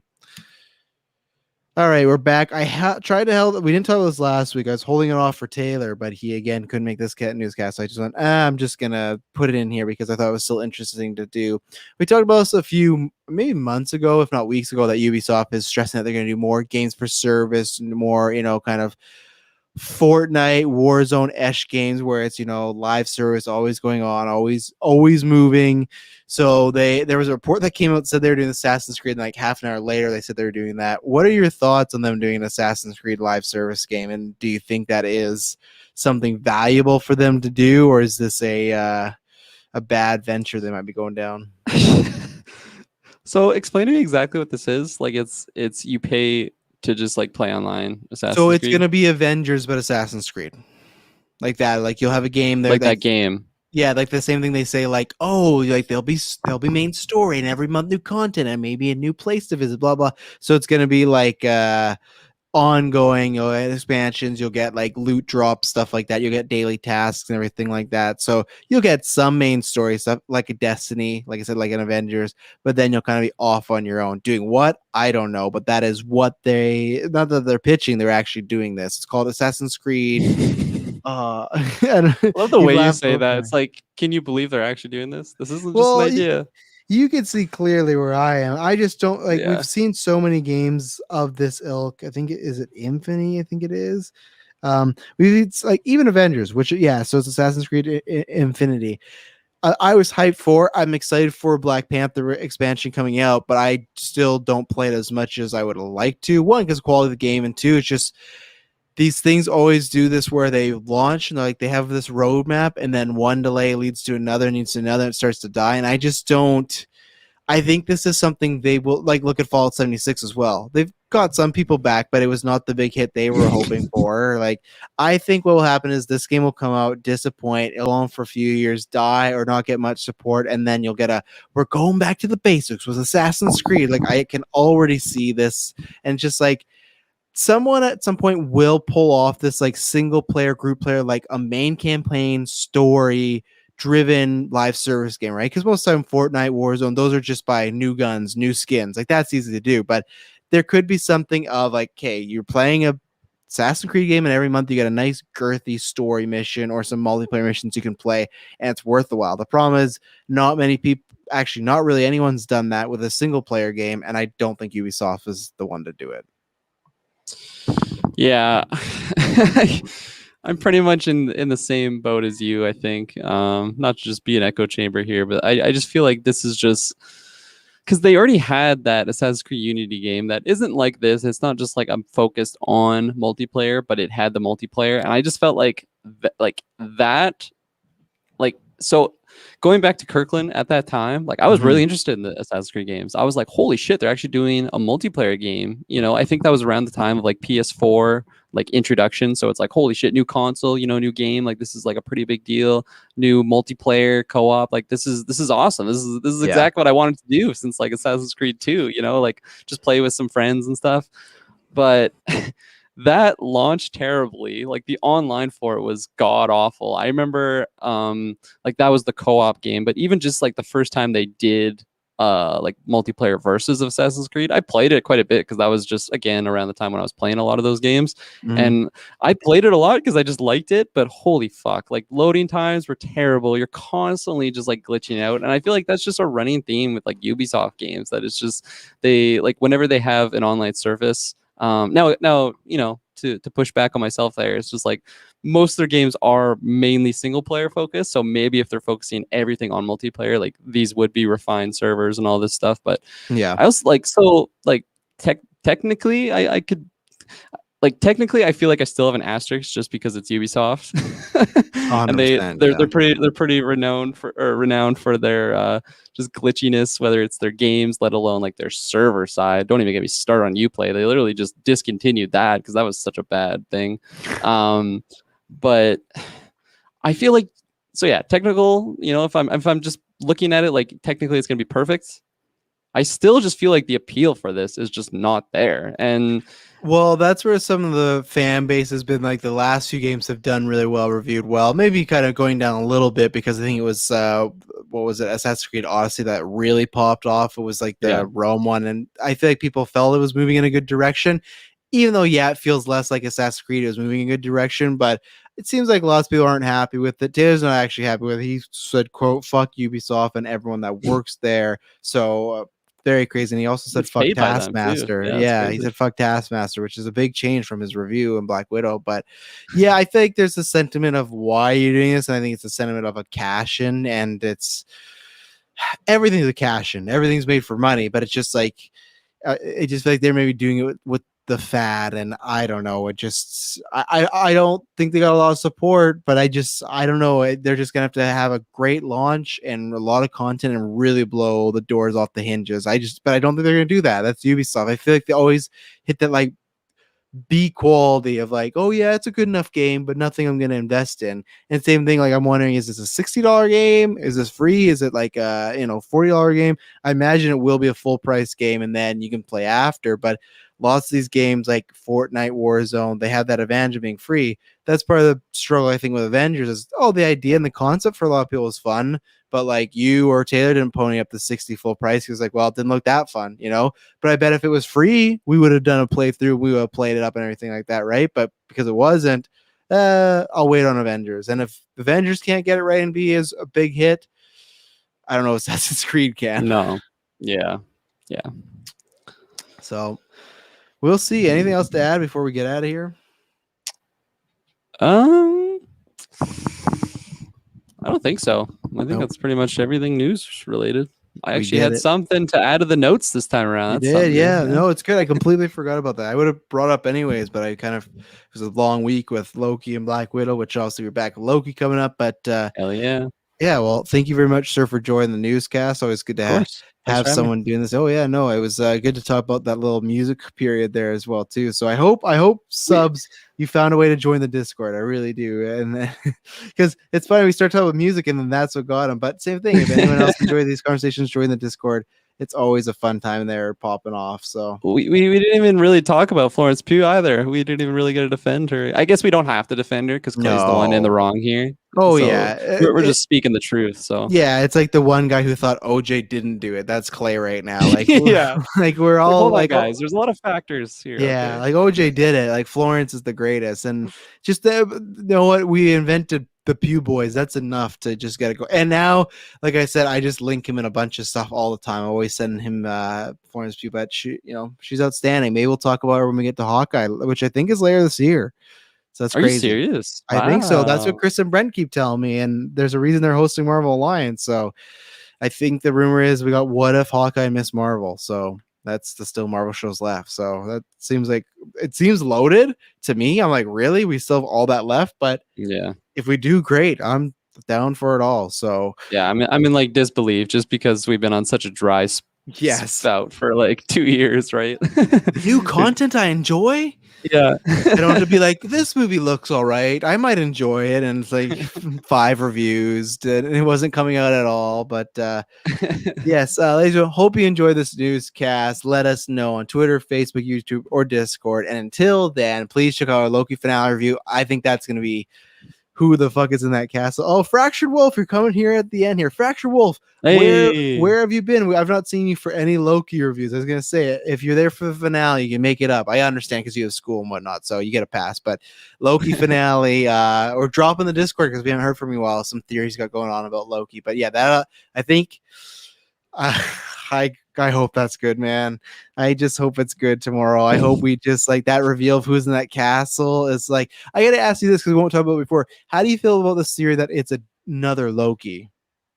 I feel like it would actually make sense just because that's like the running theme of the show is, especially just from like the last episode, showing off all the variants, and then it would only make sense that like the final boss for the show about Loki and Lokis is another Loki. And I definitely didn't really think about that until I think I heard either, I don't know, Brent or someone brought it up. And so I Because still, I I, think st- he I had this still, tweet that was like, here's the 4 options. It was like Kang, it yeah. was like Miss Minutes, which was like, oh, that's interesting. Like, what would be the twist there if it gets Miss Minutes? And then I think one of them is like Renslayer, which could be possible. Fuck, I hope not. I like Renslayer enough. I'm not saying that, but I just feel like when you do the whole who's in this castle, if it was Renslayer, you like revealed in that episode. So I'm still Tyler telling Hayward in the I'm still, castle. He's like, you're finally here. I'm What did you back. expect? Yeah. Yeah, he's President Hayward now. Oh, of Fractual course says we it. ship that. Yeah, Come he on. missed hangings. You guys ship the Loki and Loki action. Fractual, you gotta know about us. You know, of course we're shipping that. Like they're all day. Like they better kiss next finale and stuff. He says he has 6 days of work or plus uni course. 100% Fractual. We get it. I'm happy that you're hopefully doing well and whatnot. But yeah, I'm again preparing myself for no Kang. That's what I'm just preparing myself for. I do not want to feed into the hype people are going off about. I'm saying no, it's not going to happen.